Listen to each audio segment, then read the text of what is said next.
What's going on, everybody? Welcome to the channel. We're going to be talking about Strange Darling. This is a movie that I have been really curious about. The trailers looked like it was going to be a batshit insane movie, and I'm going to give you guys my spoiler-free thoughts on the film because I have a lot of thoughts on this movie. The movie revolves around Kyle Gallner and Willa Fitzgerald, who have a one-night stand, and in this one-night stand, things go a little bit out of control as we progress through the night.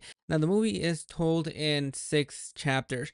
However, the thing about this movie and the way that this movie is told is in a non-linear story. So we're bouncing from chapter to chapter, seeing how things spiral somewhat out of control in a really different way. And I am somebody that isn't the biggest fan of non-linear storytelling. Sometimes it works, other times it doesn't. The times that it doesn't work for me is when you have different stories going on and we're jumping time back and forth, because sometimes one story is a little bit better than the other story and you just want to see the main story progress as it's going forward.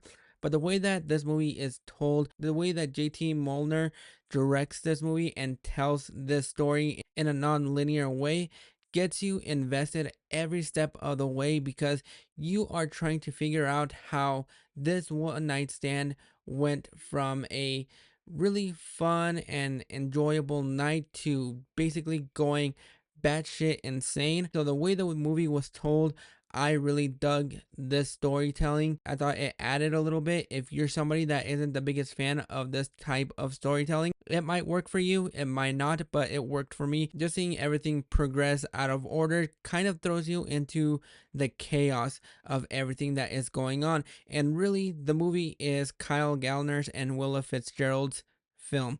Both of them are so good in completely different ways that I don't want to touch too much on the performances, because there are things that happen in here just made me appreciate their performance even better. Giovanni Ribisi is the cinematographer for this movie, and I want to give him a big shout out because he did a fantastic job of creating these shots and making it look beautiful, because the movie is shot in 35 millimeters, so you kind of get that grindhouse feel, and that's exactly what happens in here, especially with some shots in the motel. The way they use lighting and colors, I really dug that, and I have to commend that a lot to Giovanni Ribisi, because the way he shot this movie is just absolutely beautiful, and I am really hoping that he is able to shoot more movies, because I thought he did a fantastic job as a cinematographer for this movie. That was one of the mind-blowing things about this movie, because I thought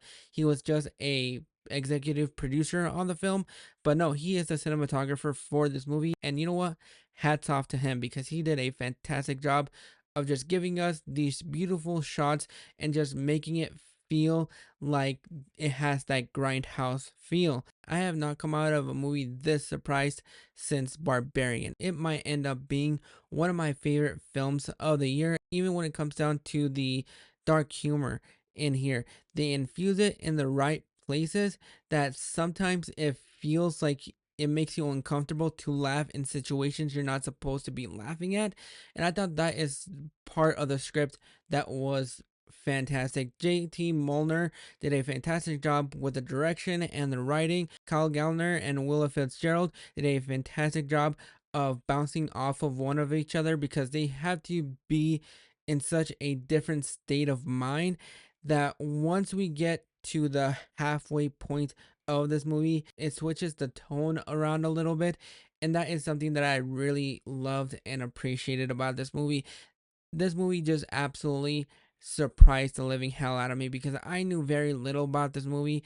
I went into this movie kind of blind. I had seen a trailer, but I had completely forgotten what happened in the trailer. So it's definitely one of those movies you have to go out and see in theaters, because a movie like this deserves the support that it needs, because we need more movies like these. Movies like these are movies where you just have a fantastic time with just how batshit crazy it gets.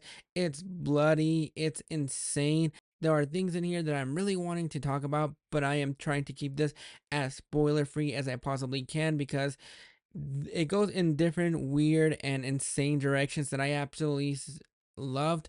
And overall, I'm going to go ahead and give Strange Darling a 9 out of 10. This will probably end up being one of my favorite films of the year.